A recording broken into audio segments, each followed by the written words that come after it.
నేను ఈనాడు చెప్పబోయే ఈ 4 మాటలు నా హృదయపూర్వకటువంటి ఆవేదన మాత్రమే.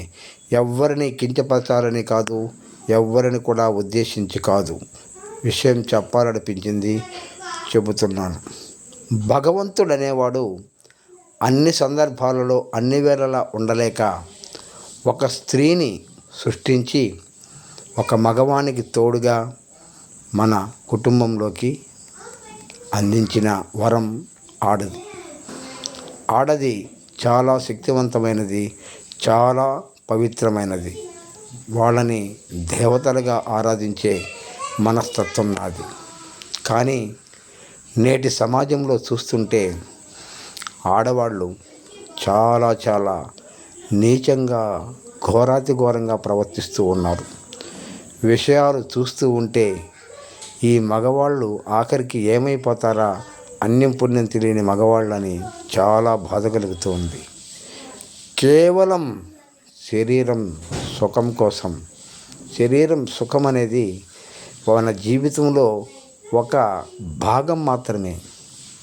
కేవలం 10 నిమిషాలు కాదు, 5 నిమిషాలు సుఖం కోసం ఈ ఆడవాళ్ళు తమ భర్తలను నీచాతి నీచంగా చంపేస్తూ ఉన్నారు. వాళ్ళు ఇలా చేయకూడదు, పరువు ప్రతిష్ట అనేది ఎన్నిసార్లు విన్నవించుకుంటున్నా వాటిని లెక్క చేయక, ఎన్నిసార్లు మందలించినా కూడా అస్సలు వాటిని లెక్కలోకి తీసుకోకుండా చివరకు తగువులు తంటాలు ఇవన్నీ అయిపోయి ఇంకా చేసేది ఏమీ లేక భర్తల్ని నీచాతి నీచంగా ఘోరంగా చంపేసి వాళ్ళు నిర్ణయాలు తీసుకుంటున్నారు. అసలు ఒక్కసారి ఆలోచిస్తే బిడ్డలు ఏమి పాపం చేశారండి? అన్యం తెలియని పసిపిల్లలు దేనికి నోచుకున్నటువంటి ఆ పసికోన యొక్క పరిస్థితి ఏమిటో అని ఆలోచిస్తే చాలా నీచాతి నీచంగా తయారవుతూ ఉంది. భర్తని చంపేస్తుంది, తల్లి జైలుకు పోయా. ఆ బిడ్డలు ఏమి పాపాలు చేశారని ఆ అనాథలుగా మిగలాలని నేను ఆవేదనని ఈరోజు తెలియజేస్తూ ఉన్నాను. శరీరం సుఖం, ప్రతి వానికి శరీరం సుఖం ఉంటుంది. అది ఎంతవరకు పొందాలో అది ధర్మంగా నీచ వృత్తి కాకుండా భర్త దగ్గరే కావాల్సినంత సుఖాన్ని పొందాలే తప్ప వేరే వాటిని ఆశించి బిడ్డల జీవితాలను ఈరోజు నాశనం చేస్తూ ఉన్నారంటే అభం శుభం తెలియని బిడ్డలు ఏం పాపం చేశారండి వాళ్ళు? చెప్పండి. అలా చేయాలనుకుంటే బిడ్డలనే కనకూడదు, కనకుండా అసలు పెళ్ళే చేసుకోకూడదు. నీకు అదే కావాలా? పెళ్ళి చేసుకోకండి, బిడ్డలు కనకండి, మీ ఇష్టం వచ్చినట్టు ఊరేగండి. ఇబ్బంది ఏముంది చెప్పండి? భర్తని చంపితేరి అస్సలు చంపడం అనేది ఏమిటండి?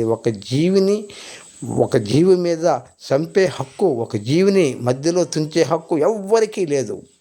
మన శరీరం మీద కూడా మనకు హక్కు లేదు మనం చంపుకునేదానికి.